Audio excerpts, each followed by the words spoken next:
to Columbus Regional Health Talks. My name is Stephanie Miller, and I am the Physician and Community Outreach Coordinator for Columbus Regional Healthcare System. Today, we are going to be having a COVID-19 question and answer session with several of our healthcare experts. There's a lot of COVID-19 misinformation and questions out there, and we wanted to help you to have the facts and the answers that you need. Thank you all for who sent in questions. I want to introduce our panel with us today. Rose, we'll start with you. All right, I am Rose McPherson, the Director of the Emergency Department here at Columbus Regional. Thank you, Rose. Thanks, Stephanie. I'm Jason Beck, Chief Operating Officer here at Columbus Regional Healthcare, and during our COVID event, I've been the incident commander for our response to COVID-19.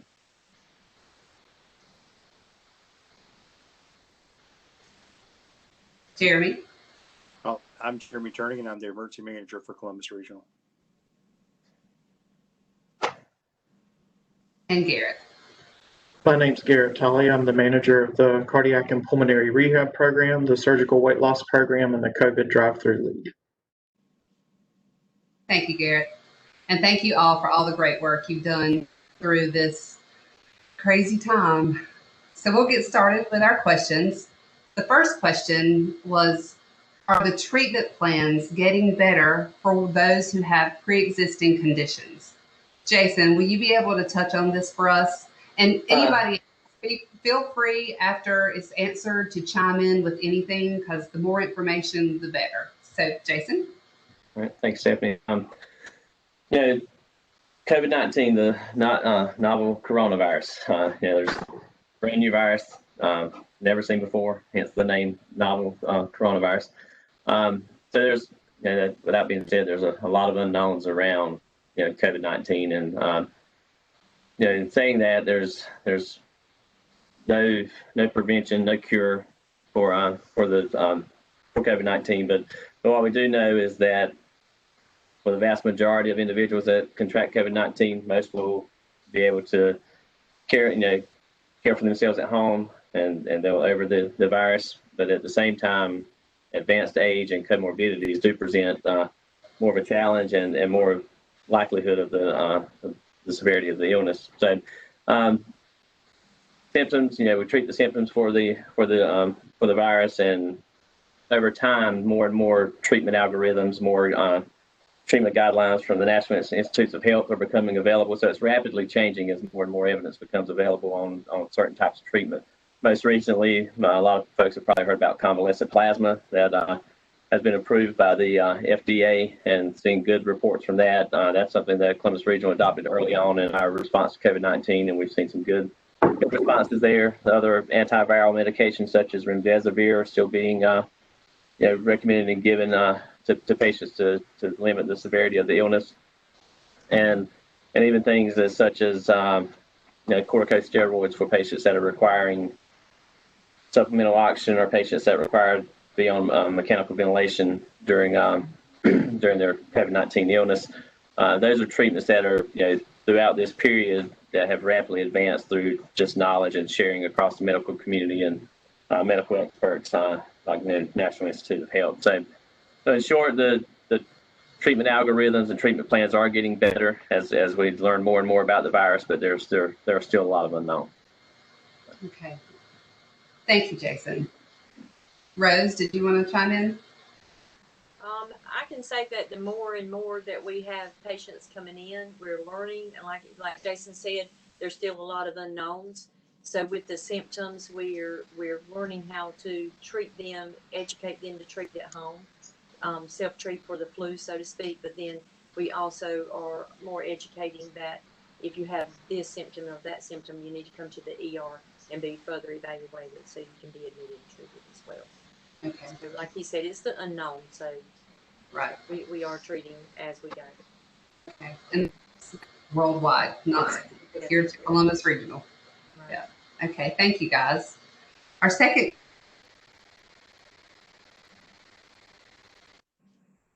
This is for you, Rose. When do we see the need for a mask going away? I'm sorry, Stephanie, you faded out there. I'm Did sorry. you not hear me? Repeat that That's question. okay. The question was, when do we see the need to wear a mask going away? Well, CDC does not and has not addressed when that will be.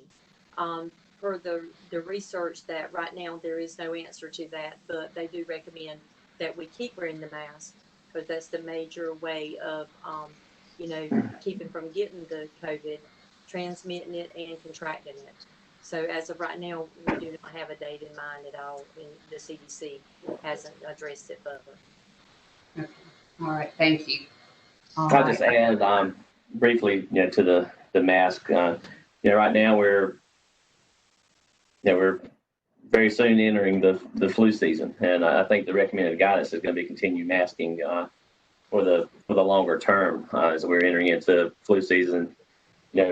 Cold season. A lot of these symptoms are going to be very similar to each other in terms of discerning COVID-19 versus the flu versus the common cold.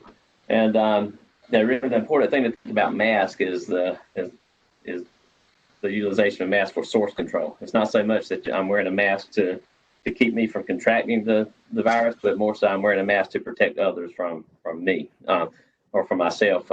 As and I'm sure we'll touch on this throughout the conversation, but a lot of times people can transmit the disease when they're asymptomatic, and so wearing the mask, it's really a means of source control to protect others from each other. So it's not so much to prevent me from breathing in the particles, but more or less for me from spreading particles everywhere else in terms. So that's the important key about masking. It's not so much, unless we're outfitted in a proper respirator type mask, as far as the cloth mask and surgical mask, those type of things.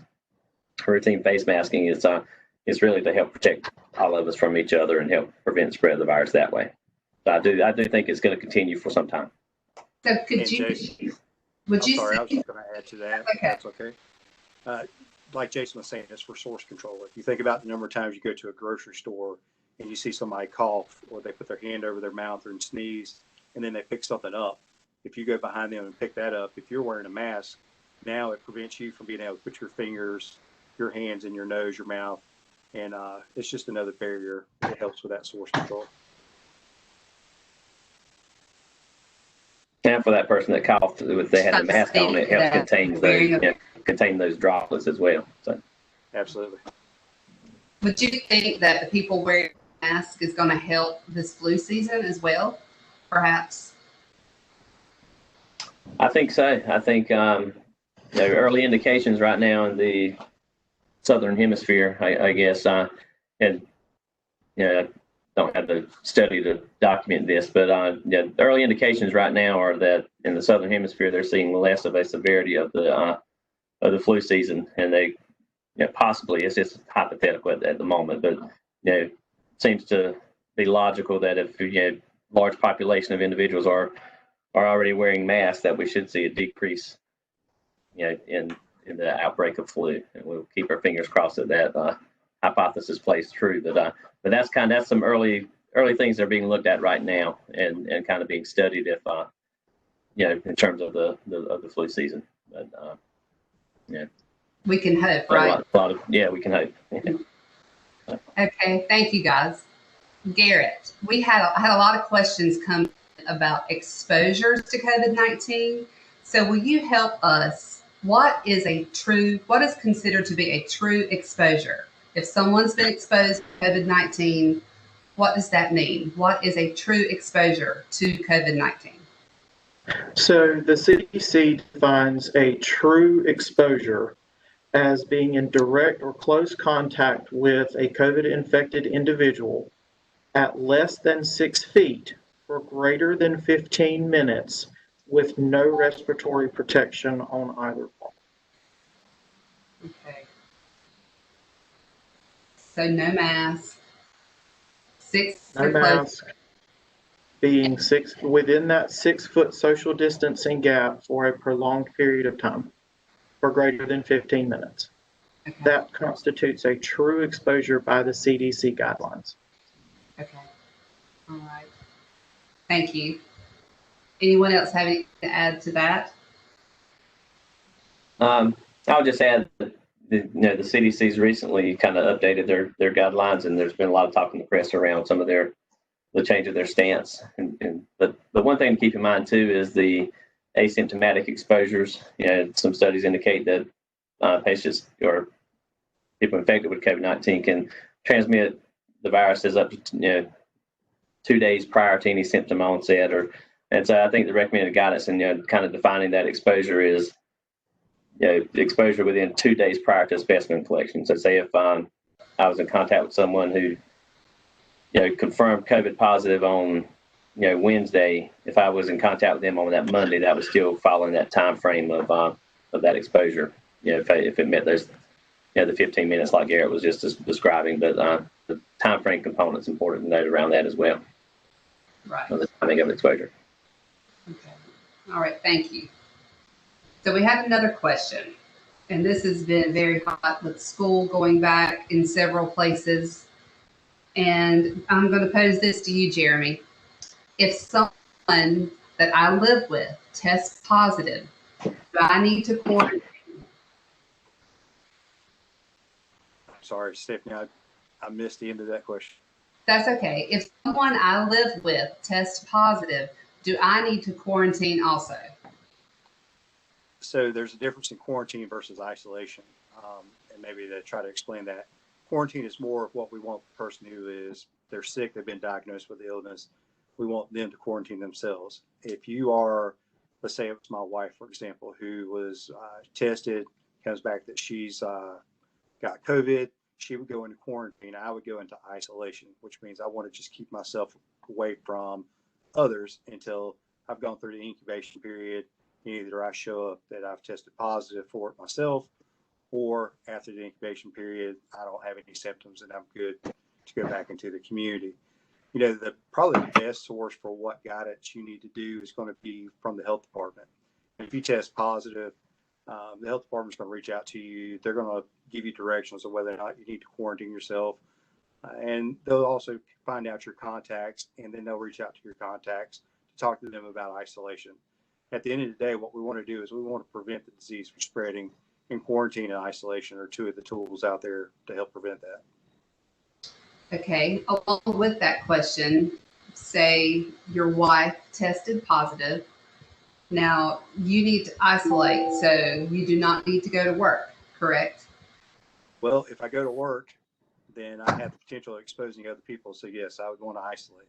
And that's where the worker. Yeah, that's the same for school too. I'm sorry. Say it again, Stephanie. That's the same for school too. If someone in your home tests positive, you need to stay home and isolate and not go to school or work. Correct? That's correct. Schools have a lot of really good information about what you should do if you've got exposures in your homes or you've got somebody who tests positive. So again, the best guidance I can give you is follow the information from the local health department and also with the school systems. Okay. And that quarantine and isolation period now is 14 days, correct? Correct. That's still the time period. Yeah, it's still 14 days, and the CDC has a lot of good information on their website as well. And like Jeremy said, the local authorities are, if we have a positive case, everything goes through the local health department and reported to the state, and then they conduct their tracing and determine who needs to be quarantined versus isolated. And then it's that 14 days from exposure is kind of the ongoing time frame that's recommended. But on the CDC website, it goes into different scenarios. Say you live at home with someone's in the house, but you have room to isolate. There's guidance around that. And then if you can't isolate, then it's really 14 days from the infected individual's last, once they're considered symptom-free by that point. So that timeline of quarantine can change, depending on the exposure and continued exposure. But the CDC has a wealth of information on their website around COVID-19 and which guidelines to follow, in particular around quarantine. That's an important point, because if you're still positive, if your loved one is still positive after 14 days, then you may still need to be in isolation. If they're symptomatic still at that point. Right. Okay. Thank you. And we've already answered this question, but it's very important. So Rose will touch on this again. Someone asked if I don't have any symptoms, can I still? The answer is yes. You can be asymptomatic and still have COVID. And that's what's so unknown about it. And that's why it's so important to wear your mask, because you could go days without knowing that you have it. You could go the whole course of COVID and not know that you have it, be asymptomatic. But that just puts you, exposing others. So you can be contagious and still have it. No symptoms. Okay, thank you.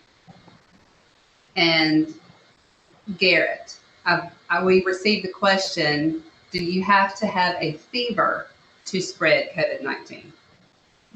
No, and again, that goes along to what Rose and Jason have said.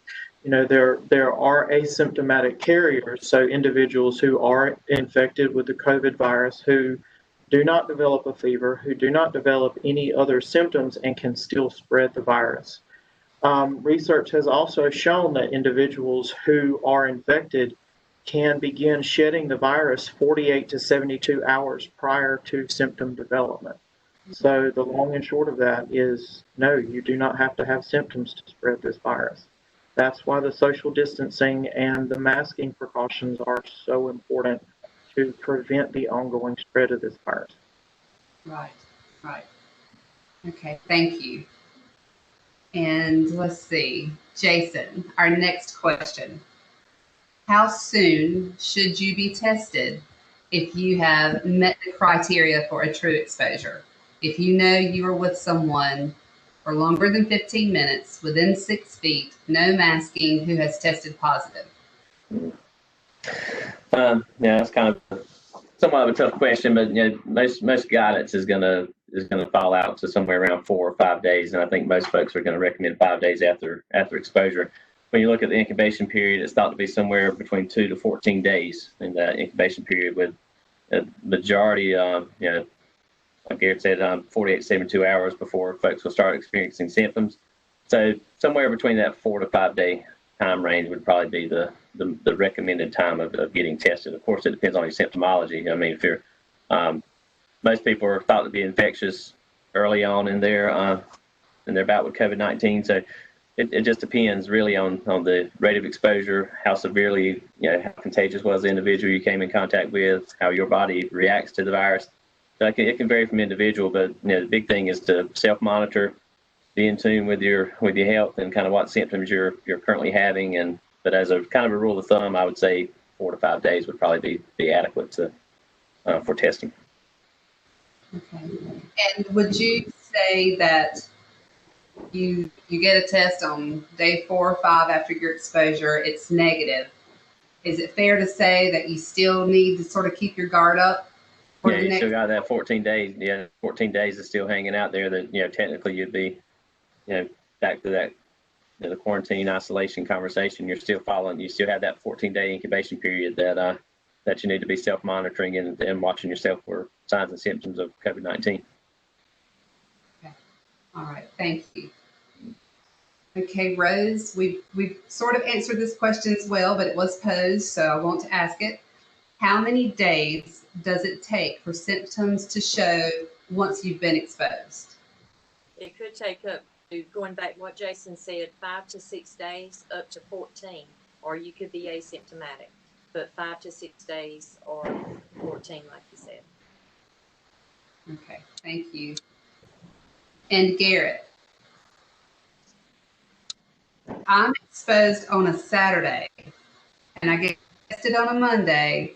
Is that enough time for the test to be accurate? And we touched on this again, but this was a question.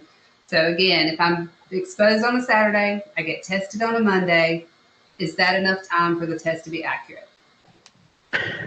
Again, there are no hard and fast rules on when someone should be tested after an exposure. Everybody's physiology is different. There are a lot of different things that affect individuals' infection rates. So it is difficult to give you an exact answer, but what we do know is that the incubation period of this virus is within 2 to 14 days. Most people will begin to develop symptoms around 4 to 5 days after a true exposure. So it is recommended that you postpone testing until about day 4 or 5. Now, it is possible for you to test on day 4 or 5 and come back with a negative test, and on day 14 begin to develop symptoms. It's just the nature of this virus, and we learn as we practice. So again, the incubation period is 2 to 14 days. Most people begin to show symptoms around day 4, 5, 6, somewhere in that time frame. So it's recommended that you wait till about day 4 or 5 after exposure. Okay, thank you. All right, we're to our last question. This is for you, Jeremy. Someone asked, how many people in Columbus County have had a full recovery from COVID-19? So that's kind of an interesting question. One of the reasons it's interesting is that most of these recoveries are people reporting that they are recovered. And it may be that somebody gets recovered, they just don't say, hey, we've come past the disease, and now that we've reached a point of recovery. The health department is reporting that out of 1,117 cases in the county, that 933 of those currently are recovered. So that's a positive. Right. Okay, thank you. That's all the questions I have for today. Do any of you have anything else good for the discussion that you would like to add? I'll just add that we are seeing some positive signs throughout the community and throughout the Cape Fear region. We typically look at the several counties around us and kind of keep an eye on how the virus is doing throughout the region, and we are seeing a good positive trends in terms of the positive percent positive test rate is continuing to move in the right direction. It's currently, for our test that we do in-house or through our lab here in the hospital, we're seeing about a 6% positive rate, which is definitely below the thresholds of 10% or 8% even. So our rolling 14-day average right now is at 6% for that. We're also seeing a decrease in the number of hospitalizations over the course of August. It's been stable. And one very positive sign that we're seeing is maybe the severity of the cases. The cases that we're seeing present to the hospital, we're seeing less of those requiring a critical care stay during their stay. So it's not to say we're out of the woods by no means. We still have still community spread throughout across the country really, but it's something that I definitely think we're seeing move in the right direction. There's rapid activity going towards a vaccine that all accounts feel like it's gonna they're gonna meet their timeline around that, and that definitely be a plus. And I just think if we continue to practice our what we know, good hand washing, try to have that 6-foot barrier in between individuals, and masking as much as possible when you're out in public. I think those things will go a long way to helping our battle against COVID-19 and to help potentially decrease the length and severity of it for our community.